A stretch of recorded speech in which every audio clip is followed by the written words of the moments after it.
यानी कि जैसे ही वो 13-14 डिग्री से नीचे आना शुरू हुआ और गाड़ी को मॉर्निंग में आपने स्टार्ट करने की कोशिश की तो या तो वो लॉन्ग सेल्फ लेगा या हो सकता है गाड़ी स्टार्ट ना हो। दोस्तों सोचिए अगर हम पेट्रोल कार में डीजल और डीजल कार में पेट्रोल यूज कर लें, जी हाँ, गाड़ी का सत्यानाश हो जाएगा। और सोचिए एक पेट्रोल कार को सीएनजी कार बनाने के लिए उसमें सीएनजी का एक टैंक, सीएनजी के इंजेक्टर और उसके अलावा भी काफी सारा तामझाम लगता है। और ऐसा करने का सीधा कारण है क्योंकि सभी फ्यूल की केमिकल प्रॉपर्टीज डिफरेंट होती हैं, जिनका ऑप्टिमल कंबशन करने के लिए डिफरेंट इंजन या उनकी कॉन्फ़िगरेशन डिजाइन करनी होती है। उसी तरह से एथेनॉल और पेट्रोल इंजन में भी फर्क होता है। अगर आप फ्लेक्स फ्यूल की वजह से इंजन डिजाइन में होने वाले चेंजेस को समझ जाएंगे तो आप इन डिफरेंट एथेनॉल ब्रांड्स को, उनकी कार्स को लेकर ज्यादा अच्छा डिसीजन ले पाओगे। तो चलिए वीडियो स्टार्ट करते हैं। नमस्कार दोस्तों, आप देख रहे हैं मेट्रोविक्स ऑटो की ऑटोटेक सीरीज, जहां आज हम फ्लेक्स फ्यूल व्हीकल के इंजन टेक्नोलॉजी को लेकर डीप डाइव करने वाले हैं।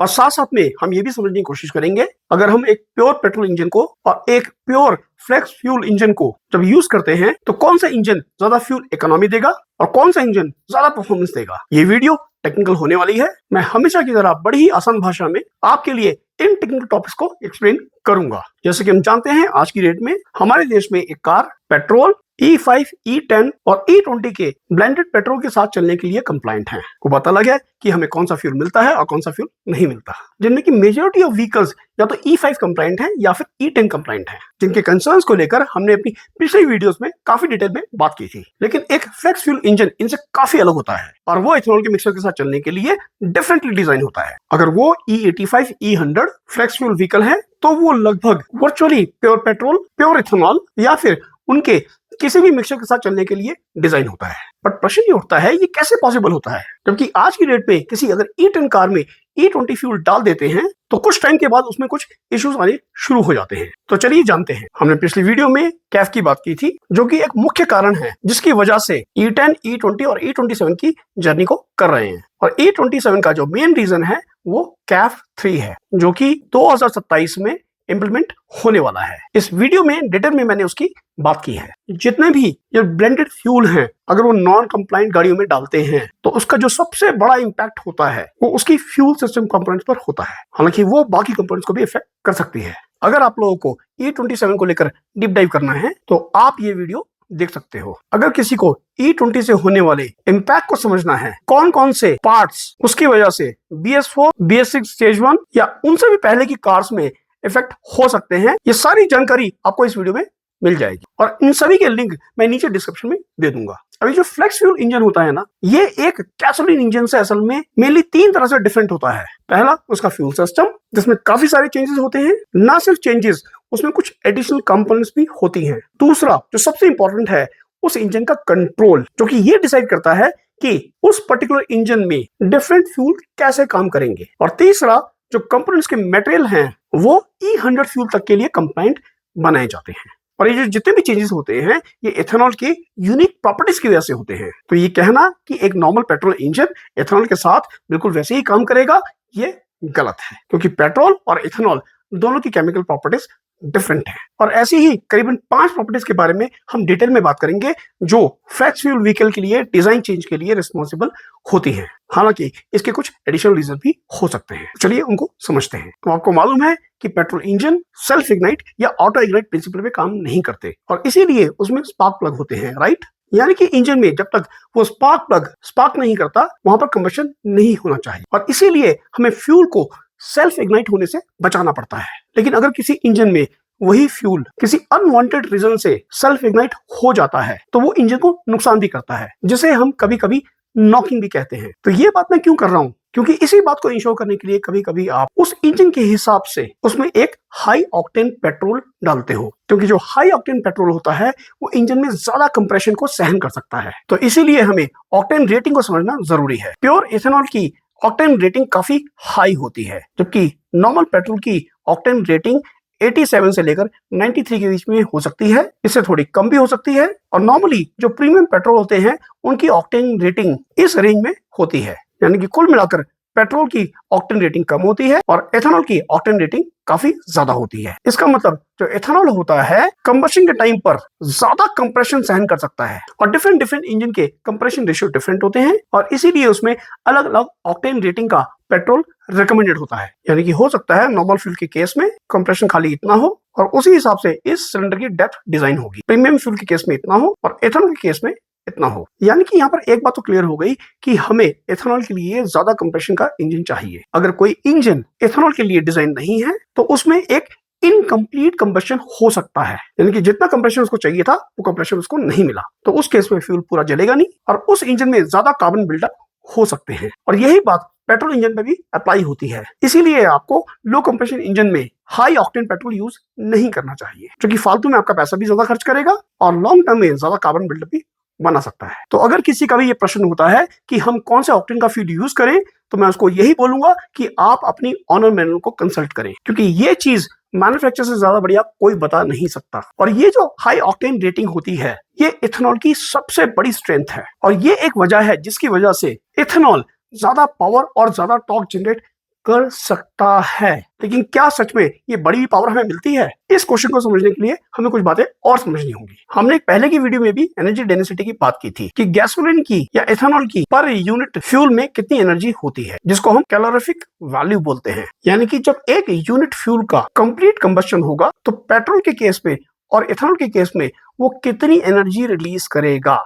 यानी कि पेट्रोल ज्यादा एनर्जी क्रिएट करता है और इथेनॉल कम एनर्जी क्रिएट करता है। ये जो वैल्यूज हैं थोड़ी वेरी कर सकती हैं। आप इथेनॉल का जो हायर कैप है वो 29 से 30,000 के बीच में ले सकते हो। तो यानी कि इन दोनों फ्यूल की जो एनर्जी रिलीज है उसमें करीबन 30 से 33% तक का डिफरेंस है। तो बेशक इथेनॉल की ऑक्टेन रेटिंग हाई है, वो ज्यादा पावर जनरेट करने के लिए कैपेबल है क्योंकि उसको हाई कंप्रेशन इंजन चाहिए, लेकिन क्योंकि उसकी कैलोरीफिक वैल्यू कम है इस वजह से उसको ज्यादा पावर क्रिएट करने के लिए एक डिफरेंट इंजन डिजाइन की जरूरत पड़ती है। तो यानी कि एक नॉर्मल पेट्रोल इंजन में उसकी जो टॉर्क एंड पावर फिगर है वो गिर जाएंगी। और ऐसा ही कुछ मैंने आपको अपनी पिछली वीडियोस में भी बताया था। अब मेरे भाई यहाँ पर हम एक बहुत ही इंपॉर्टेंट चीज की बात करने वाले हैं। अगर आपने ये कंसेप्ट समझ लिया या आपको ऑलरेडी पता है, बहुत अच्छी बात है, तो मेरा विश्वास कीजिए आप किसी भी इंजन को ज्यादा अच्छे से समझ सकते हो। And that is called air fuel ratio. इसको समझना बहुत जरूरी है क्योंकि ऑक्टेन रेटिंग, एनर्जी डेंसिटी के बाद एयर फ्यूल रेशियो बहुत इंपॉर्टेंट फैक्टर है। लेकिन उससे पहले हमें एक छोटी चीज को समझना पड़ेगा, that is stoichiometric ratio. Stoichiometric ratio air और फ्यूल का, यानी कि किसी भी ज्वलनशील पदार्थ का एक ऐसा मिश्रण होता है और वो उस रेशियो में होता है जिस रेशियो में मिलने के बाद अगर उस मिश्रण का हम कंबशन करते हैं तो उसका एक कंप्लीट कंबशन होता है, यानी कि कोई भी रेजिड्यूल नहीं बचता। हालांकि आइडियली इसको अचीव करना बहुत मुश्किल काम है। ये क्यों इंपॉर्टेंट है, चलिए समझते हैं। देखिए जो प्योर एथेनॉल होता है उसका ही जो स्टोइकोमेट्रिक रेशियो होता है वो करीबन 9.7:1 होता है और प्योर पेट्रोल के केस में यही रेशियो करीबन 14.7:1 होता है, जिसमें ये जो पहली वैल्यू है ये एयर है और ये जो दूसरी वैल्यू है 1 ये फ्यूल है। यानी कि एथेनॉल का अगर पूरी तरह से कंबशन करना है तो उसे इस रेशियो में मिलना चाहिए और ये जो लाइन है ये उसी स्टोइकोमेट्रिक रेशियो को शो कर रही है। अगर इस रेशियो से मान लीजिए एयर ज्यादा चली जाती है तो वो एक लीन मिक्सचर होगा, जिस टाइम पावर कम और एवरेज ज्यादा आएगी। लेकिन जैसे ही आप थ्रॉटल ज्यादा प्रेस करोगे तो वो एक रिच मिक्सचर हो जाएगा जिसमें एक्सेस फ्यूल जाएगा और ये फ्यूल और एयर का जो रेशियो है वो चेंज हो जाएगा। और सेम यही चीज असल में यहाँ भी इंप्लीमेंट होगी। ये लीन हो गया और ये रिच मिक्सचर हो गया पेट्रोल का। जब भी आप थ्रॉटल को ज्यादा प्रेस करते हो यानी कि आप रिच मिक्सचर पे चल रहे हो। तो अब हमें ये समझना है ये जो एथेनॉल का स्टोइकोमेट्रिक रेशियो कम होता है इससे क्या इफेक्ट होता है, चलिए समझते हैं। देखिए ये एनर्जी डेंसिटी है, ये इन दोनों का एयर फ्यूल रेशियो है जिसमें E100 प्योर एथेनॉल है और G100 प्योर पेट्रोल है। और इन्हीं एयर फ्यूल रेशियो को मैंने राउंड ऑफ करके यहाँ पर और यहाँ पर लिखा है। ये एथेनॉल इंजन है और ये पेट्रोल इंजन है। अब मान लीजिए एक आइडल कंडीशन है, ये जो इंजन है इस पॉइंट ऑफ टाइम पर इस स्टोइकोमेट्रिक रेशियो पर रन कर रहा है जो कि X पावर जनरेट कर रहा है, जिसमें 14.7 एयर का पार्ट है और एक पार्ट फ्यूल का है। यानी कि X पावर जनरेट करने के लिए फ्यूल की 1 यूनिट खर्च हो रही है और यहाँ पर 9.7 एयर एथेनॉल की 1 यूनिट में मिलकर Y पावर बना रही है। अभी जो Y पावर है ये असल में लेस देन होगी X से, क्योंकि जो एथेनॉल है उसकी जो एनर्जी डेंसिटी है वो कम है। बट इसका ये बिल्कुल मतलब नहीं है कि जो इथेनॉल का इंजन है वो गैसोलीन के इंजन के बराबर पावर नहीं बना सकता। इस इंजन की ऑक्टेन रेटिंग, कंप्रेशन रेशियो ये दोनों के दोनों काफी हाई होते हैं और अगर इस इंजन को सेम ये एक्स वाली पावर जनरेट करनी है तो बहुत ही सिंपल तरीका है कि मुझे इस एक यूनिट फ्यूल को बढ़ाना पड़ेगा। यानी कि जब मैं यहां पर और ज्यादा फ्यूल स्प्रे करूंगा तो यहां पर पावर डिलीवरी बढ़कर एक्स या एक्स से भी ज्यादा जा सकती है। यानी कि एक बात तो क्लियर हो गई कि इथेनॉल इंजन को अगर same amount of power generate करनी है तो उसकी जो फ्यूल इकोनॉमी होगी वो गिर जाएगी। हालांकि ज्यादा कंप्रेशन रेशियो के चलते वो ज्यादा पावर भी जनरेट कर सकता है, लेकिन वो पर्टिकुलर जो इंजन है वो किस तरह से डिजाइन हुआ है उसके ऊपर डिपेंड करता है। मैं आपको एक इंटरेस्टिंग फैक्ट बताता हूँ। काफी सारे लोग इस इथेनॉल इंजन को रेसिंग के लिए भी यूज करते हैं, बल्कि एक और फ्यूल है दैट इज मेथनॉल। लेकिन मेथनॉल की प्रॉब्लम क्या है, वो इंजन को बहुत डैमेज करता है। तो उसी तरह से इथेनॉल में भी ज्यादा पावर बनाई जा सकती है अगर वो इंजन उसी हिसाब से ट्यून्ड है तो। लेकिन इसके अलावा दो और ऐसी चीज है जिसकी वजह से FFV के यानी कि फ्लेक्स फ्यूल व्हीकल के इंजन डिजाइन में काफी सारे चेंजेस होते हैं। तो चलिए उनको भी समझते हैं। प्योर इथेनॉल का जो वेपर प्रेशर होता है वो 38 डिग्री सेल्सियस पर करीबन 2.306 psi होता है। टेम्परेचर के साथ ये कम या ज्यादा हो सकता है। उसी तरह से गैसोलीन के केस में यानी कि प्योर पेट्रोल के केस में 38 डिग्री टेम्परेचर पर जो उसका वेपर प्रेशर होता है वो करीबन 8.99 से 14.94 psi तक वेरी करता है। इसका इंपॉर्टेंस क्या है, ये गाड़ी के कोल्ड स्टार्ट में काफी इंपॉर्टेंट होता है। कोल्ड स्टार्ट के केस में उसको प्रॉपर वेपर प्रेशर मिलना चाहिए ताकि एक बढ़िया एयर फ्यूल मिक्सचर बन सके, और विंटर्स के लिए ये बहुत इंपॉर्टेंट होता है। देखिए कंबशन चैम्बर के अंदर जो असल में कंबशन होता है वो असल में डायरेक्ट फ्यूल के ऊपर नहीं होता, फ्यूल के वेपर्स बनते हैं। जैसे ही इंजेक्टर असल में स्प्रे करता है उसके बहुत जल्दी से बहुत बारीक मिस्ट बनती है, बहुत बारीक वेपर बनते हैं, और वही वेपर जब एयर में मिक्स हो जाते हैं और जब स्पार्क प्लग स्पार्क होता है तो कंबशन चैम्बर में ब्लास्ट होता है। लेकिन प्योर इथेनॉल के साथ ये एक इशू है क्योंकि उसका जो वेपर प्रेशर है वो काफी कम होता है। देखिए वेपर प्रेशर का सीधा सीधा मतलब ये है कि जितना ज्यादा वेपर प्रेशर होगा उतना जल्दी से वो जो लिक्विड है वेपर्स में कन्वर्ट हो जाएगा। अब क्योंकि यहाँ पर इथेनॉल का वेपर प्रेशर कम है तो इसलिए ज्यादा ठंडे एनवायरमेंट में, यानी कि जैसे ही वो 13-14 डिग्री से नीचे आना शुरू हुआ और गाड़ी को मॉर्निंग में आपने स्टार्ट करने की कोशिश की तो या तो वो लॉन्ग सेल्फ लेगा या स्टार्ट होने में इशू आएंगे या हो सकता है गाड़ी स्टार्ट ही ना हो, और इस कारण से वेपर प्रेशर बहुत इंपॉर्टेंट हो जाता है। तो मैं आपको बताऊंगा कि एक फ्लेक्स फ्यूल व्हीकल में इसका क्या प्रोविजन किया जाता है। तो चलिए इसको आगे समझेंगे। अब हम प्योर इथेनॉल की एक ऐसी प्रॉपर्टी के बारे में बात करने वाले हैं जिसके बारे में आप सभी लोगों को अच्छे से पता होगा, and that is the corrosive nature of ethanol as a fuel. क्योंकि इथेनॉल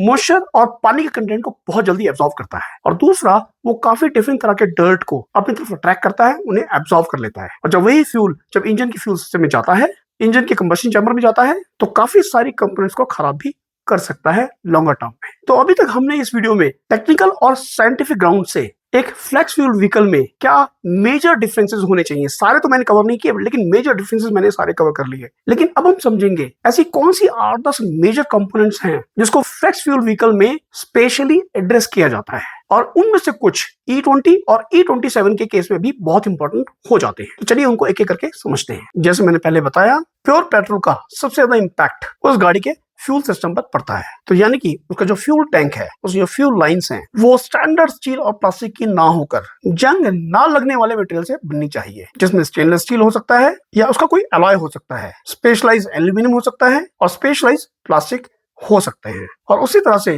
फ्यूल पंप भी बहुत इंपॉर्टेंट होता है, चाहे वो लो प्रेशर फ्यूल पंप हो या फिर वो हाई प्रेशर फ्यूल पंप हो, दोनों ही केस में ये बहुत इंपॉर्टेंट है। तो फ्लेक्स फ्यूल के केस में जो फ्यूल पंप डिजाइन किए जाते हैं वो हाई फ्लो के लिए डिजाइन किए जाते हैं, क्योंकि इथेनॉल से अगर आपको इक्वलेंट पावर बनानी है तो उसमें जो फ्यूल है वो ज्यादा देना पड़ता है। यानी कि ये जो फ्यूल पंप है ये हाई फ्लो के लिए डिजाइन होने चाहिए, और साथ साथ में वो ऐसे मटेरियल से बने हो जिसमें किसी भी तरह का कोरोजन ना लगे। और फ्यूल के उसी हाई फ्लो को मैनेज करने के लिए उनके फ्यूल इंजेक्टर होते हैं, या तो साइज में ज्यादा बड़े हो सकते हैं या फिर उन इंजेक्टर्स के जो नोजल होते हैं वो बहुत हाई फ्लो वाले होने चाहिए ताकि वो ज्यादा फ्यूल दे सके, और साथ साथ में उसमें कोरोशन भी नहीं लगना चाहिए। फ्यूल पंप इस स्लाइड में रिपीट है जिसकी बात हम ऑलरेडी कर चुके हैं। अब ये स्लाइड बहुत इंपॉर्टेंट है क्योंकि ये कंपोनेंट इसको किसी भी कन्वेंशनल पेट्रोल इंजन से बिल्कुल अलग बना देती है, and that is basically fuel composition sensor. ये यहाँ पर फ्यूल लाइन में या फिर इस फ्यूल रेल में भी लगा हो सकता है, और इसका सिर्फ एक काम होता है कि जो भी फ्यूल यहाँ पर है उसमें इथेनॉल की क्या परसेंटेज है, और उस परसेंटेज को ये कैप्चर करता है, और यहाँ से इसका इलेक्ट्रॉनिक सर्किट अटैच होता है और वो इंफॉर्मेशन ये ECU को भेज देता है। और उसके बाद ये जो ECU होता है ये सारी की सारी कैलकुलेशन करता है और फ्यूल रेल को और इंजेक्टर को ये बताता है कि इंजन के अंदर एयर फ्यूल रेशियो क्या रखनी है। इसलिए यहां पर भी एयर फ्यूल रेशियो बहुत इंपॉर्टेंट हो जाती है। अब ये मान लीजिए फ्लेक्स फ्यूल व्हीकल का जो ECU होता है वो असल में एक सिंगल कंडीशन के लिए प्रोग्राम्ड नहीं होता, वो मल्टीपल सिचुएशन के लिए प्लान होता है। जब किसी भी पेट्रोल कार में आप सीएनजी किट लगवाते हो तो उसमें एक ECU की यूनिट भी अलग से लगती है, और जैसे ही गाड़ी सीएनजी पर शिफ्ट होती है उसका जो ECU है वो जो एयर फ्यूल रेशियो है, इस केस में सीएनजी है, उनको मिक्स करना शुरू कर देता है ताकि उसका एक ऐसा एयर फ्यूल रेशियो बने ताकि हमें एक बेहतर पावर और माइलेज मिल सके। और वो जो एडिशनल ECU होता है वो गाड़ी के जो मेन ECU के साथ हैंड इन हैंड काम करता है। ठीक इसी तरह से फ्लेक्स फ्यूल व्हीकल में उसकी एल्गोरिथम होती है या उसका सॉफ्टवेयर होता है, उसको इस तरह से डिजाइन किया जाता है, उसमें डिफरेंट फ्यूल रेशियो के हिसाब से एक कैपेबिलिटी होती है कि एयर फ्यूल रेशियो को कैसे ट्विक करना है। लेकिन वो अकेला काफी नहीं है, उसके लिए इंजन भी उसी हिसाब से डिजाइन होना चाहिए, क्योंकि इस केस में जो ECU है वो इंजन की जो कैमशाफ्ट की टाइमिंग होती है, जो वॉल की टाइमिंग होती है, वो उनको भी चेंज करेगा। लेकिन अभी भी कुछ इंपॉर्टेंट चीजें रहती हैं, चलिए उनको समझते हैं। तो हमने फ्यूल सिस्टम की बात कर ली, इस फ्यूल सिस्टम के कंट्रोल की बात कर ली, जिसमें ये सेंसर बहुत इंपॉर्टेंट है। लेकिन कोल्ड वेदर के केस में ये कंपोनेंट और ऐड हो जाती है, जिसको हीटिंग कंट्रोल यूनिट कहा जाता है, जो असल में आमतौर पर इन फ्यूल लाइंस में कनेक्ट होती है। तो यानी कि आप जैसे ही कार को कोल्ड स्टार्ट करते हैं या ये कह लीजिए इग्निशन ऑन करते हैं, ये हीटिंग यूनिट ऑन हो जाएंगी और इस फ्यूल को एक ऐसे टेम्परेचर पे ले आएंगी, फॉर एग्जांपल 30 डिग्री पर, कि वो कंबशन के लिए रेडी हो जाए। या कभी कभी कुछ फ्लेक्स फ्यूल व्हीकल में एक यहाँ पर अलग से एक छोटा सा ऑक्सिलरी टैंक रख दिया जाता है, जो साइज में काफी छोटा होगा, लेकिन हम उसमें कुछ लीटर पेट्रोल का रख सकते हैं। तो उस केस में शायद इस हीटिंग कंट्रोल यूनिट की जरूरत ना पड़े, क्योंकि ये जो ऑक्सिलरी टैंक है ये इस एथेनॉल इंजन को कोल्ड स्टार्ट कर देगा। हालांकि किसी भी इंटरनल कंबशन इंजन का जो बेसिक प्रिंसिपल होता है, जो बेसिक डिजाइन होता है, वो ऑलमोस्ट सेम होता है, सेम प्रिंसिपल पे काम करता है। उस इंजन के हिसाब से उसमें थोड़े थोड़े चेंजेस हो सकते हैं। एक गैसोलीन इंजन में कुछ स्टैंडर्ड मटेरियल यूज होते हैं और उसमें कोटिंग यूज होती है जब हम उसके पिस्टन और सिलेंडर्स की बात करते हैं। इन पिस्टन के ऊपर जो कोटिंग होती है, ये सिलेंडर के अंदर ये कोटिंग होती है। लेकिन फ्लेक्स फ्यूल के केस में क्योंकि उसे हाई कंप्रेशन रेशियो को बियर करना होता है, यानी कि यहाँ जो पिस्टन की मूवमेंट होती है, इन जो पिस्टन की मूवमेंट होती है, ये जो डिफरेंट एयर फ्यूल रेशियो है और जो इसका हाई कंप्रेशन है उसको बियर करने के लिए, और जितना प्रेशर असल में यहाँ पर बिल्डअप होता है उसे बियर करने के लिए, उसके जो पिस्टन है और जो पिस्टन के रिंग होते हैं, देखिए यहाँ पर, इन सबको ज्यादा स्ट्रॉन्ग डिजाइन किया जाता है। इसका सीधा सीधा मतलब ये भी है कि अगर ज्यादा मात्रा में हम इथेनॉल यूज करते हैं किसी नॉर्मल इंजन में, तो वो इंजन के वियर एंड टियर को भी थोड़ा बढ़ा सकते हैं। फ्लेक्स फ्यूल के लिए जो इंजन ऑयल होता है वो स्पेशली एक फ्लेक्स फ्यूल व्हीकल के लिए डिजाइन होता है, जो होना भी चाहिए। अगेन वही इथेनॉल की केमिकल प्रॉपर्टी, वाटर को एब्जॉर्ब करने का नेचर, डिफरेंट तरह के डर्ट को एब्जॉर्ब करने का नेचर। कभी आपने कोई ऐसी गाड़ी देखी है जिसमें कोई वाटर वेडिंग की हो और इंजन के अंदर पानी चला गया हो? देखिए, इंजन में पानी जाने के बाद कुछ ऐसी हालत हो जाती है, जो लाल काला किसी भी तरह का इंजन ऑयल होता है ना, वो असल में व्हाइट एमल्शन बन जाता है, बिल्कुल पेंट की तरह। ये देखिए, फ्लेक्स फ्यूल के केस में requires specialized engine oil to handle ethanol higher water absorption. Flex fuel vehicle के केस में एक और पॉसिबल चेंज है और वो है उसका एग्जॉस्ट सिस्टम। हम जानते हैं पेट्रोल इंजन में ज्यादा पॉल्यूशन बनते हैं और फ्लेक्स फ्यूल व्हीकल का जो मेन मकसद होता है वो पॉल्यूशन लेवल को कम करना है, चाहे वो एथेनॉल गन्ने से बने, चाहे मक्के से बने, चाहे इसका कोई और सोर्स हो, राइट? यही तो ऑब्जेक्टिव है ना। तो जिस गाड़ी में पॉल्यूशन कम होगा, हो सकता है उसके जो एग्जॉस्ट आफ्टर ट्रीटमेंट सिस्टम है, उसका कैटालिटिक कन्वर्टर है, उसका डिजाइन भी डिफरेंट हो। जितने भी पॉल्यूटेंट्स असल में अंदर आएंगे और टेल पाइप से जो अनहार्मफुल गैसेस निकलेंगी, तो इसके अंदर जब उसका कन्वर्जन होगा यहाँ पर, और उसमें जो लगे ऑक्सीजन सेंसर हैं, उसका जो कम्युनिकेशन होगा ECU के साथ, इस ECU की एल्गोरिथम इस एग्जॉस्ट सिस्टम को लेकर, और ये खुद एग्जॉस्ट सिस्टम, ये कैटालिटिक कन्वर्टर, ये भी चेंज हो सकता है। इसको रिकैलिब्रेट करना पड़ सकता है ताकि पॉल्यूटेंट्स के डिफरेंट कॉम्बिनेशंस को, कंपोजिशन को वो हैंडल कर सके। तो होपफुली दोस्तों, बहुत सारी इंफॉर्मेशन आपको इस वीडियो से मिली होगी। मैंने कोशिश की कि ज्यादा से ज्यादा इंफॉर्मेशन आपको दे पाऊं। अगर आप लोगों ने इस वीडियो को एंजॉय किया है तो आप मेरी इस वीडियो को लाइक कीजिए, शेयर कीजिए, मेरे चैनल को सब्सक्राइब कीजिए। आप अभी देख रहे हैं मैशो फिक्स ऑटो की ऑटो टेक सीरीज, जहां आज हम फ्लेक्स फ्यूल इंजन को लेकर डीप डाइव कर रहे थे। जाने से पहले चैनल को सब्सक्राइब करना मत भूलिएगा। मैं इसी तरह का कुछ और नया नया कंटेंट लाता रहूंगा। चलिए मिलते हैं नेक्स्ट वीडियो में, तब तक अपना ध्यान रखिए, बहुत अच्छे से ध्यान रखिए। Bye bye.